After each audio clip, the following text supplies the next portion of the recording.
So good day everyone. I am Vijay from IDEC Controls India Private Limited. So here in this video tutorial, we'll be looking into the connectivity of FC6A Plus with Web API.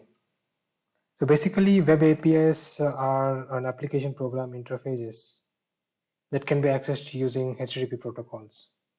So for this to access, we should be internet connectivities and few of the instruction that has to access the Ethernet ports. So before proceeding further into the practicality, I'll show you how the results will be shown here. So I already designed a small program in which I have used two major instructions, that is transmitting and receiving of data over the Ethernet port. So once I actuate the condition over here, I have written some code inside that. I'll be showing it a little later. So let us see how the results will appear. So basically I have opened a web API already. This is what I'm trying to access now.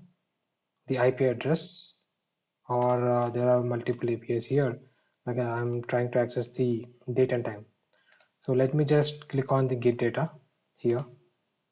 So once I click, I'll get the complete information or what is being sent by the API, that web API. That means this is the API which I'm targeting now. That is http://date.json-test.com.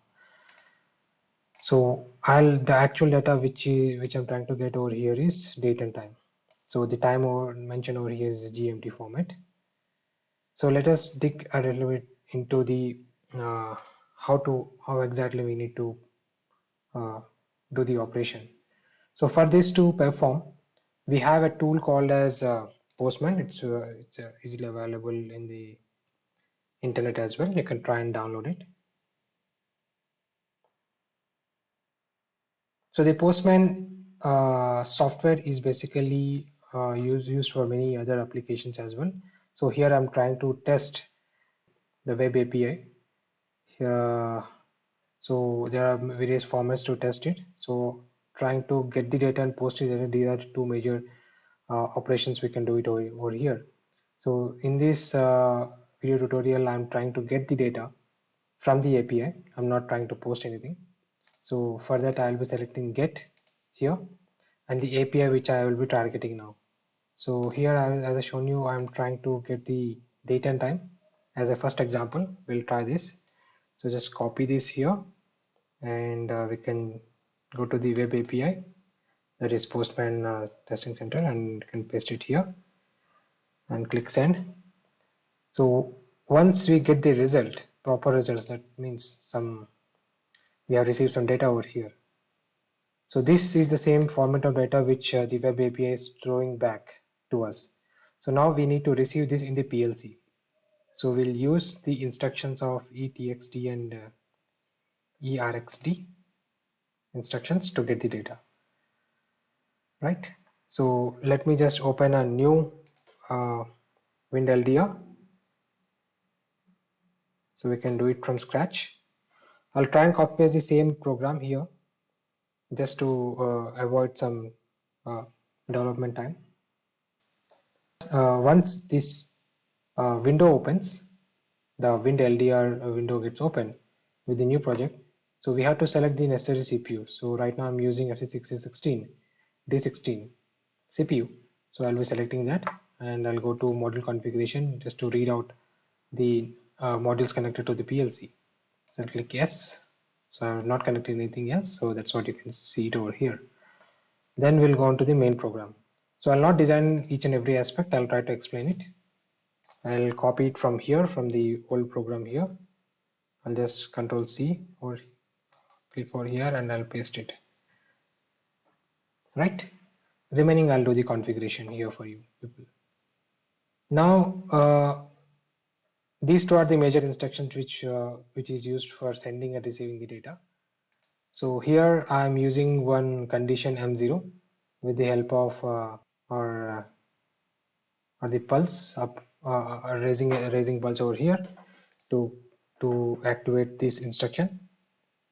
Just I'll click on this to open the instruction set. So ETXT is the instruction. I'm using port number 1. I'll do it later. Then in this, I'm trying to send the data. You can see it over here. I'll try to do it in the parallel way.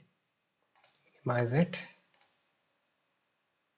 Okay, I'll try to drag it out. So these two are the instructions. Now what I need to write in this one, ETX. So this is what we need to write, get and the web API. So in ETXT, I'll open ETXT. I'll insert new one. So initially I'll delete. I'll insert new. Go to the character. Okay. Now I need to type GET space. Since I think I have already copied. If you are not copied, I can go there, try to copy it, then paste it here, click OK. So this is what we are trying to send with the help of the Ethernet port in the FC6A PLC, the first Ethernet port. And after that, usually we click on send, right? So for that, the data, what we are sending, after that at the end, we have to write 0D and 0A. So click on the constant hexadecimal. Okay, write 0D and 0A. Click OK. And this I'm maintaining as it is from the previous program. And click OK. This is for sending of data.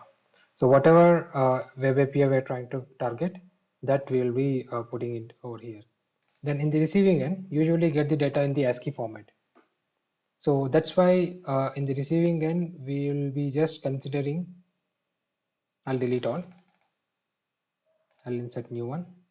I'll be considering the data register variable. Click OK. It will ask what exactly is the data register I need to target. I'll take the same one. It starts from D1000. And do I require any conversion to do after receiving? No. I just require in ASCII format only, just to showcase. And how many digits for, I mean, it's coming in a byte, right? So 2 digits and repetition still 99. So all 100 registers. Click OK. Likewise, we have to go with the amount of data which you are receiving. So usually, if you are going to check how much amount of data we are going to receive, just click on the Postman once again. Go to the console to check what amount of data we have received. So this is where we are getting the result, proper results. So in this, we have sent the request. This is not required. The response we have received, the response with these specific headers as well as the body. So we have to calculate each and every ASCII character what we have received in the response header. So once you calculate the ASCII letters, like A, C is one register. So just calculate everything from here to from A, C till 100 apostrophe, and again curly braces from here to last here. So this complete data we will be receiving the PLC end. So for that, how many registers are required, that we need to mention. So I'll take additional registers here anyhow. D1100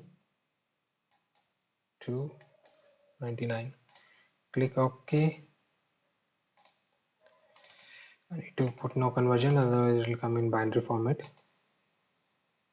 Then insert register. I'll take altogether 3, I hope so. 2, no conversion. Okay, that's more than sufficient for our data which you're going to receive here. I'll make it as it is as per the previous program. Okay, I'm not changing anything. So once we do that, usually I'll expand it. So usually once we do that, if we energize this input, then data will be transmitted. Once it is transmitted, we'll get a status signal. If it is completed successfully, then this bit will get on and we'll get the status in the D2, right? So here S1 actually represents how much amount of data we are sending and how much amount of data we are receiving.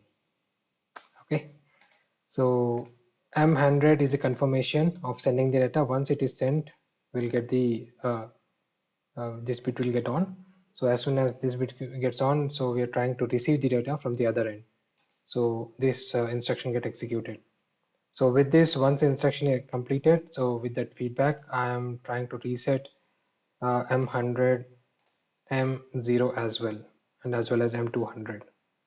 So this is a small format of feedback logic which I have prepared.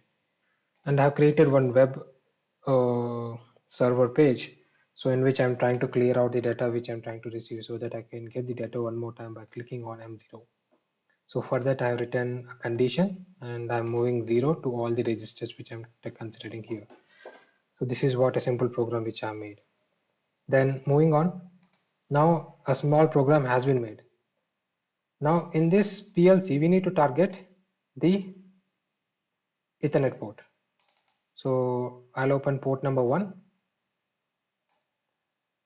So in this port, I need to mention some IP address along with the gateway and the DNS because it's over in internet. So DNS is quite required over here. So the IP address to which I am connected to, the Wi-Fi router which I'm connected to is 29. So I'm mentioning it with 29. And the router gateway is 192.168.29.1. And DNS, I'll go with Google DNS 8.8.8.8. Then 8.8.4.4. So this is the Google DNS if you are a little not aware of it. So you can try and Google search it. Google DNS IP. So this is the DNS IP for the Google. Right. So I'll be using this for my practical over here. And then I'll move on to the connection settings. And we are trying to send the data with the help of Ethernet, right? And the data which you're trying to send is a user defined. That sentence of get some web API address. So that would make the user communication client in this case. So we have to click on that. Then moving on to the configuration part, click on the new remote host. So since we are not aware of the remote host, the web API, so in this case, we have to go back to the Postman. So here you can see from where we are sending the data and where we are receiving the data. So local is my PC. So my PC's IP address is 192.168.29.244. Right. So this would be from my PC. So in PLC's case, it will be different. So I'll close it for the PLC's one. But I need to understand to where it is going. This web API to which IP it is going to. So this is what the IP address I need to enter over here. I cannot enter the get this web API here. So I just need to enter each and every part over here. So okay, 142. I'll do one thing. I'll move it a little down. Okay, it's visible here. So same thing has to be entered here. 142, 250, 196, and 51. The port number is mentioned here, 80, and port number is 1. So once you click on OK. So once we are done with the user communication settings with the IP address, so remaining settings remains as it is. Remaining receiving time, we can change it to as minimum as possible as per requirement. So in my case, I already tested it is working at 100 milliseconds as well. So this chat time can be changeable in the later on stages. Click OK, then it is done. So in Ethernet port number 1 for this version, I need to change one more thing. So web server function, okay, already it's there in the PLC, so I'll use the same. But here I'm just checking the username. I'm just removing this. Okay, uncheck this to make it work fine. And click on the download. Communication settings I already checked, right? USB, okay, fine, and click OK. So once this data is transmitted, it'll show as succeed, right? So let us try to monitor now. Let us see whether we are getting the same result or not. Go to monitor. I'll try and execute mention the okay. I'll try and execute this M0. Data has been sent and we have already received because this has been resetted. Since I have already done the small logic for resetting of all the bits which I'm setting, so we have received the data. To check the data, either it can be shown in the HMI or in the web server function pages. So here in this case, I'll open the monitoring, batch monitoring. In the data registers which I have considered, D1000 to 1100 and all. So we can see the data which you have received. I will just compare it with the console here. Close this, the response headers, response body. So we can try and concentrate on these two. So we can just correlate everything. Just neglect this. After that, from here we are getting the actual data. This is just for confirmation that we have received the data. So we can just correlate one after the other. A, C, C, E, S, S, hyphen, control. So everything is mentioned. So the actual body which we have tried to receive is from here. Okay.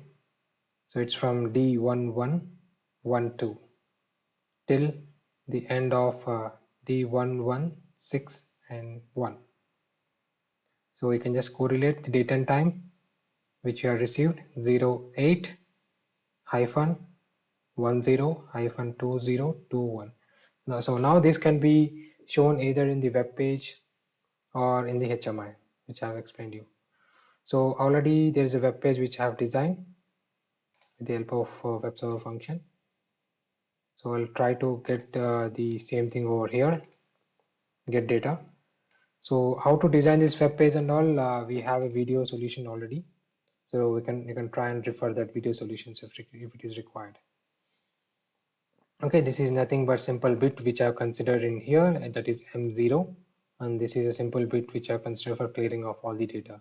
And this is the actual data which I'm trying to show, that is D1000 and D1100, right?